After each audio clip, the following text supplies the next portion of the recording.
The story of the youth who went forth to learn what fear was.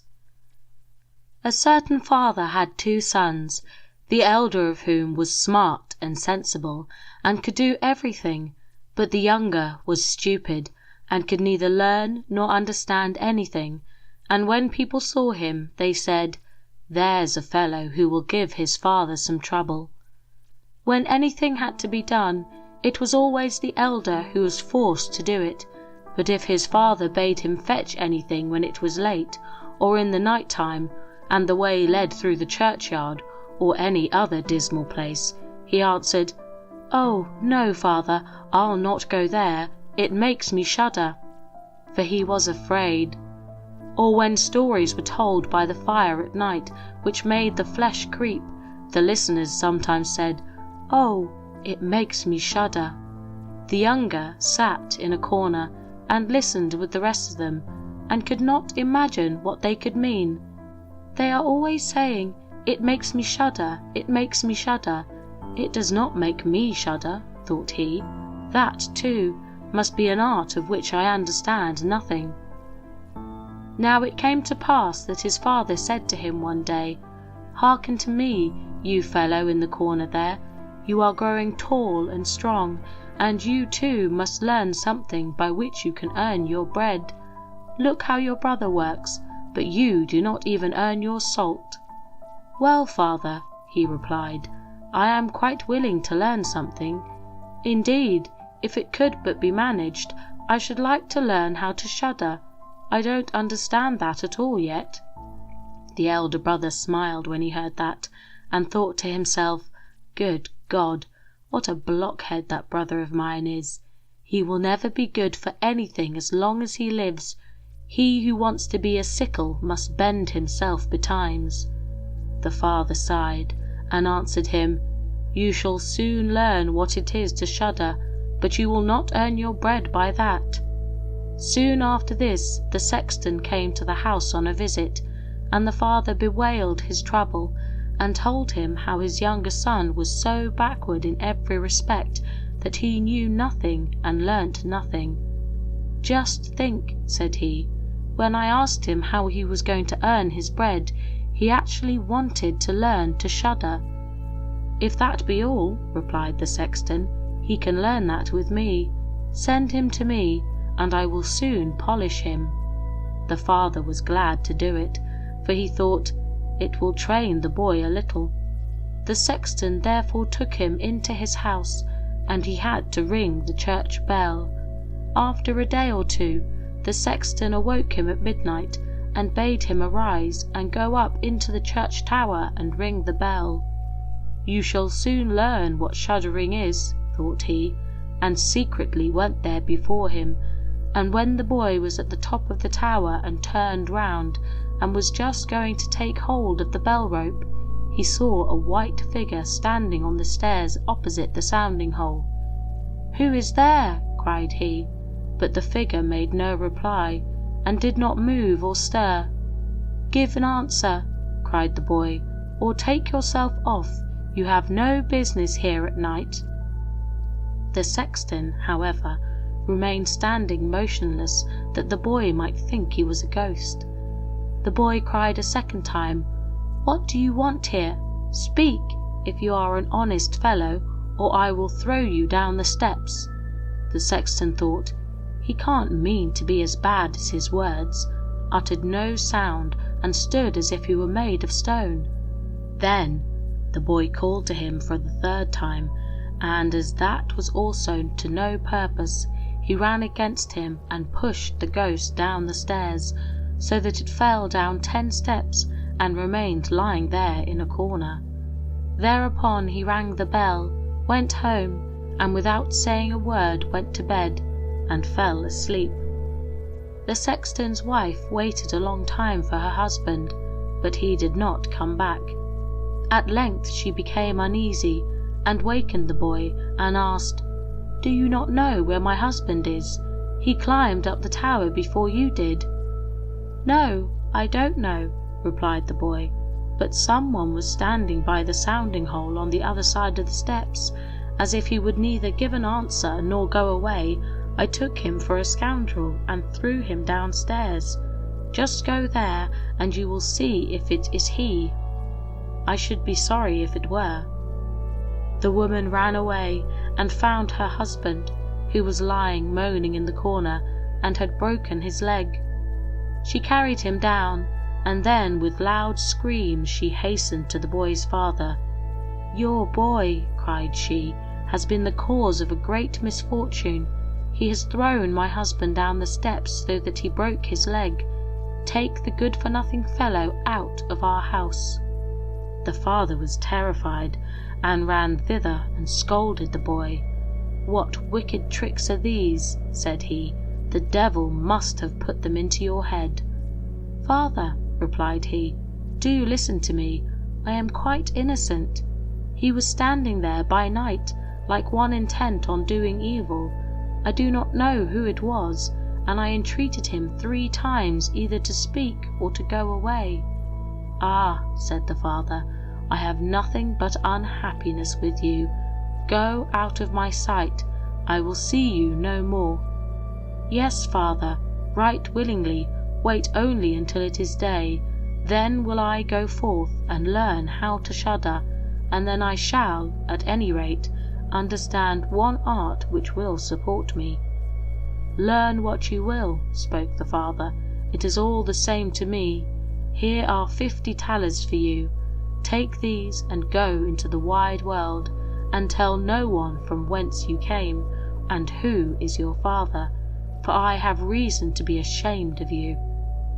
"Yes, father, it shall be as you will. If you desire nothing more than that, I can easily keep it in mind." When day dawned, therefore, the boy put his 50 thalers into his pocket and went forth on the great highway, and continually said to himself, "If I could but shudder, if I could but shudder." Then a man approached him who heard this conversation which the youth was holding with himself, and when they had walked a little farther to where they could see the gallows, the man said to him, "Look, there is the tree where 7 men have married the rope-maker's daughter, and are now learning how to fly. Sit down beneath it, and wait till night comes, and you will soon learn how to shudder." "If that is all that is wanted," answered the youth, "it is easily done, but if I learn how to shudder as fast as that, you shall have my 50 thalers. Just come back to me early in the morning." Then the youth went to the gallows, sat down beneath it, and waited till evening came. And as he was cold, he lighted himself a fire, but at midnight the wind blew so sharply that in spite of his fire he could not get warm. And as the wind knocked the hanged man against each other, and they moved backwards and forwards, he thought to himself, "If you shiver below by the fire, how those up above must freeze and suffer." And as he felt pity for them, he raised the ladder and climbed up, unbound one of them after the other, and brought down all 7. Then he stoked the fire, blew it, and set them all round it to warm themselves. But they sat there and did not stir, and the fire caught their clothes. So he said, "Take care, or I will hang you up again." The dead men, however, did not hear, but were quite silent, and let their rags go on burning. At this he grew angry and said, "If you will not take care, I cannot help you. I will not be burnt with you." And he hung them up again each in his turn. Then he sat down by his fire and fell asleep, and the next morning the man came to him and wanted to have the 50 thalers, and said, "Well, do you know how to shudder?" "No," answered he, "how should I know? Those fellows up there did not open their mouths, and were so stupid that they let the few old rags which they had on their bodies get burnt." Then the man saw that he would not get the 50 thalers that day, and went away, saying, "Such a youth has never come my way before." The youth likewise went his way, and once more began to mutter to himself, "Ah, if I could but shudder, Ah, if I could but shudder." A wagoner who was striding behind him heard this and asked, "Who are you?" "I don't know," answered the youth. Then the wagoner asked, "From whence do you come?" "I know not." "Who is your father?" "That I may not tell you." "What is it that you are always muttering between your teeth?" "Ah," replied the youth, "I do so wish I could shudder, but no one can teach me how." "Enough of your foolish chatter," said the wagoner. "Come, go with me, I will see about a place for you." The youth went with the wagoner, and in the evening they arrived at an inn where they wished to pass the night. Then, at the entrance of the parlour, the youth again said quite loudly, "If I could but shudder, if I could but shudder." The host, who heard this, laughed and said, "If that is your desire, there ought to be a good opportunity for you here." "Ah, be silent," said the hostess. "So many prying persons have already lost their lives. It would be a pity and a shame if such beautiful eyes as these should never see the daylight again." But the youth said, "However difficult it may be, I will learn it. For this purpose indeed I have journeyed forth." He let the host have no rest, until the latter told him that not far from thence stood a haunted castle, where anyone could very easily learn what shuddering was, if he would but watch in it for 3 nights. The king had promised that he who would venture should have his daughter to wife, and she was the most beautiful maiden the sun shone on.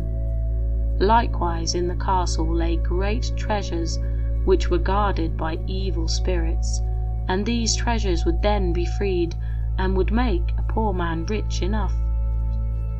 Already many men had gone into the castle, but as yet none had come out again. Then the youth went next morning to the king and said, "If it be allowed, I will willingly watch 3 nights in the haunted castle." The king looked at him, and as the youth pleased him, he said, "You may ask for 3 things to take into the castle with you, but they must be things without life." Then he answered, "Then I ask for a fire, a turning lathe, and a cutting board with the knife." The king had these things carried into the castle for him during the day. When the night was drawing near, the youth went up and made himself a bright fire in one of the rooms, placed the cutting board and knife beside it, and seated himself by the turning lathe. "Ah, if I could but shudder," said he, "but I shall not learn it here either." Towards midnight he was about to poke his fire, and as he was blowing it, something cried suddenly from one corner, "Ay, Mew, how cold we are!" "You fools," cried he, "what are you crying about? If you are cold, come and take a seat by the fire and warm yourselves." And when he had said that, 2 great black cats came with one tremendous leap, and sat down on each side of him, and looked savagely at him with their fiery eyes.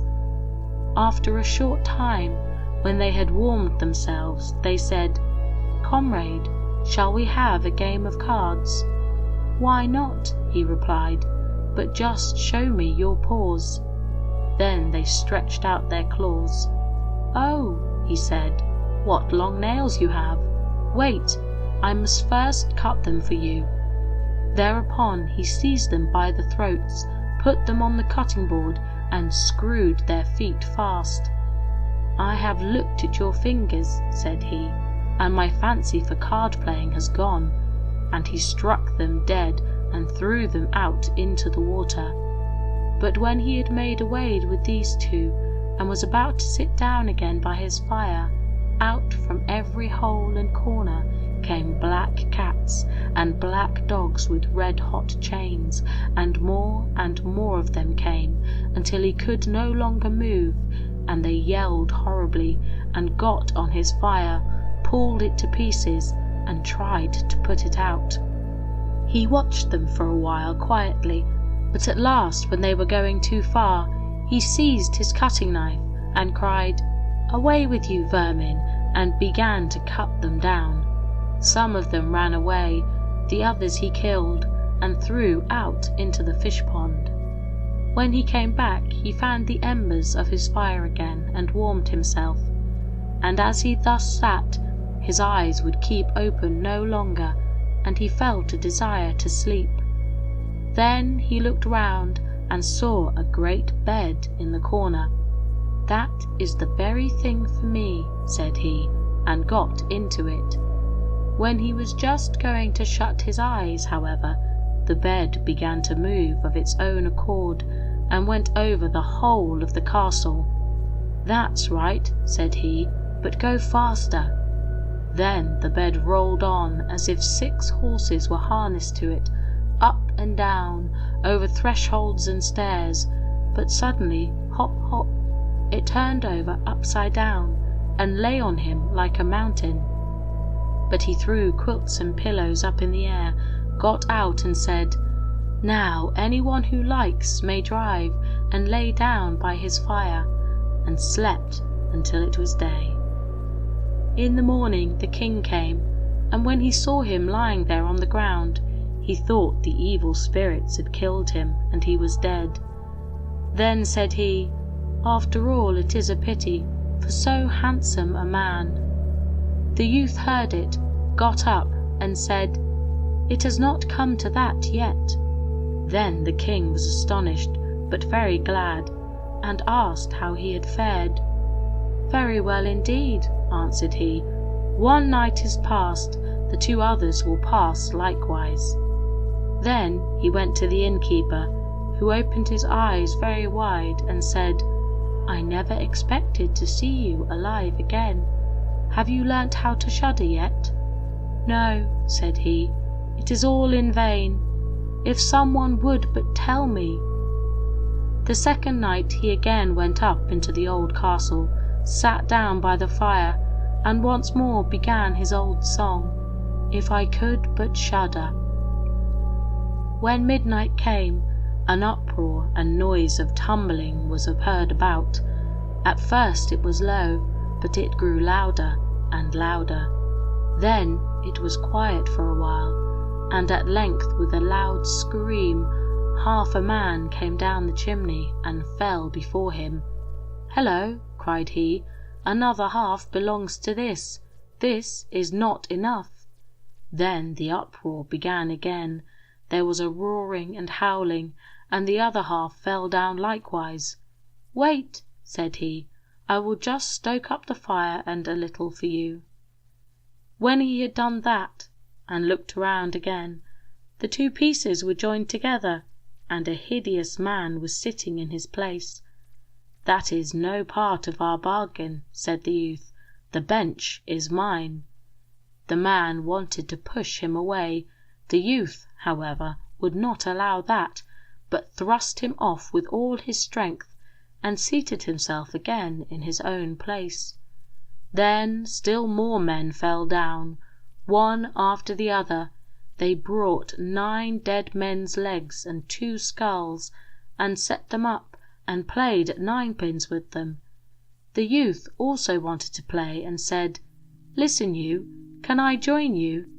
"Yes, if you have any money."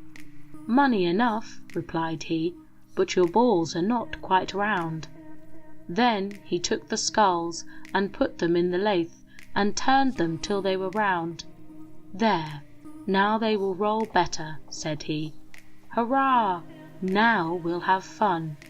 He played with them, and lost some of his money, but when it struck 12, everything vanished from sight. He lay down and quietly fell asleep. Next morning the king came to inquire after him. "How has it fared with you this time?" asked he. "I have been playing at 9-pins," he answered, "and have lost a couple of farthings." "Have you not shuddered then?" "What?" said he, "I have had a wonderful time. If I did but know what it was to shudder." The third night he sat down again on his bench, and said quite sadly, if I could but shudder." When it grew late, 6 tall men came in and brought a coffin. Then said he, "Ha ha, that is certainly my little cousin, who died only a few days ago." And he beckoned with his finger and cried, "Come, little cousin, come."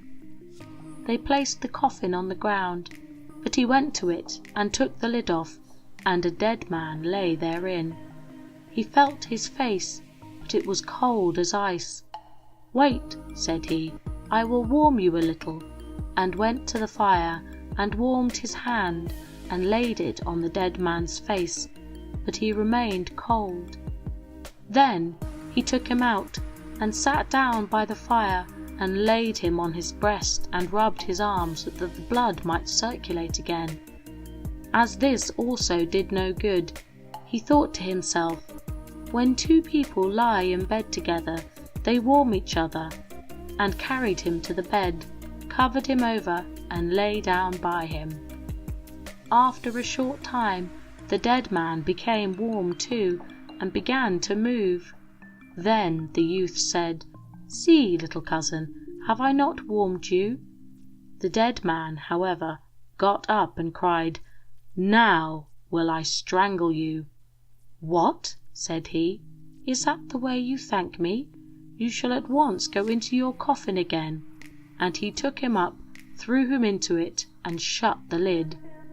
Then came the 6 men and carried him away again. "I cannot manage to shudder," said he. "I shall never learn it here as long as I live." Then a man entered who was taller than all others and looked terrible. He was old, however, and had a long white beard. "You wretch," cried he, "you shall soon learn what it is to shudder, for you shall die." "Not so fast," replied the youth. "If I am to die, I shall have to have a say in it." "I will soon seize you," said the fiend. "Softly, softly, do not talk so big. I am as strong as you are, and perhaps even stronger." "We shall see," said the old man. "If you are stronger, I will let you go. Come, we will try."